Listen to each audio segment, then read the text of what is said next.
Okay, so I decided to put a quick video together to just quickly show you guys how to use Valr. I appreciate that it might not be immediately obvious exactly what you need to do to test it, so hopefully this will shed some light just to quickly get you up and running.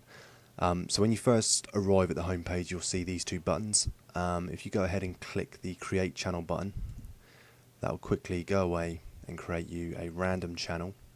Nice and quickly. It won't require you to log in because it will randomly assign you a user. It'll also randomly assign a channel name, which gets displayed in the top left hand corner here. If you click that, it will show you the update dialog. Now this is running from my home server, like I say, so it's not the quickest of web servers. Give it a quick name, and you can give it a password. It will randomly assign a password to begin with, so that's why you need to actually assign one so you can start getting people connected. Hit save, and then once you've got that set up, you can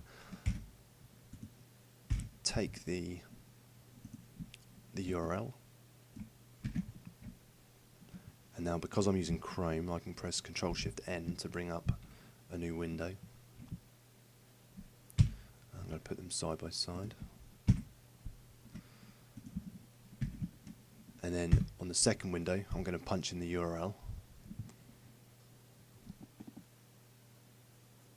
And then it'll ask me for the password, so if I put in the same password that I just entered on the channel owner screen, I will now have two users connected to the same channel.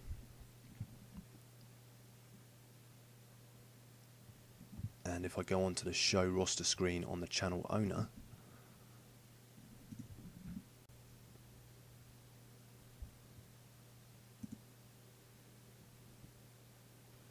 okay, so now I have two users connected here on the left. You can see under unrostered members. This is the roster, if you like. This screen is going to get redesigned eventually because it's currently probably quite hard to understand.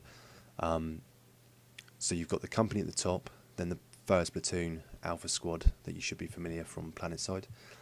The green buttons create new units, so if I hit this one at the company level, it creates a new platoon directly beneath it, so you can see second platoon there. If I click the green button on the platoon, it will create a new squad, this time Bravo Squad.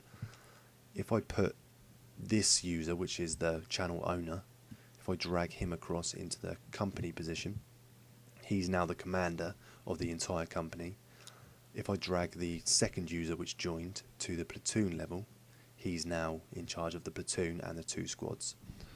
So if I put that window back, you'll see on this screen it's updated to show that he's in charge of the first platoon and he's got the two subordinate units, Alpha and Bravo Squad, beneath him. And if I hit return to map on the channel owner screen, I'll go back to the same map, but this time I've got Alpha Company is the company I'm in charge of, the unit I'm in charge of, and directly beneath that is the first platoon and second platoon. So if I select this platoon, which is this guy's unit, and I tell him to attack the impact site, click there, you see it updates on his screen.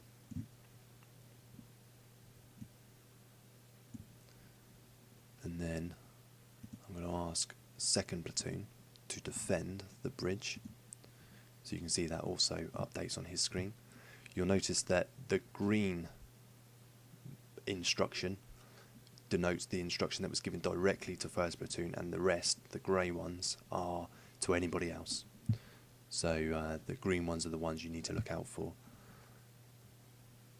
Obviously what this leader would then do, this commander would then take this instruction that he's been given by his commander and then relay that to his squads. So he would then say to the Alpha Squad, I want you to rally at this end of the bridge.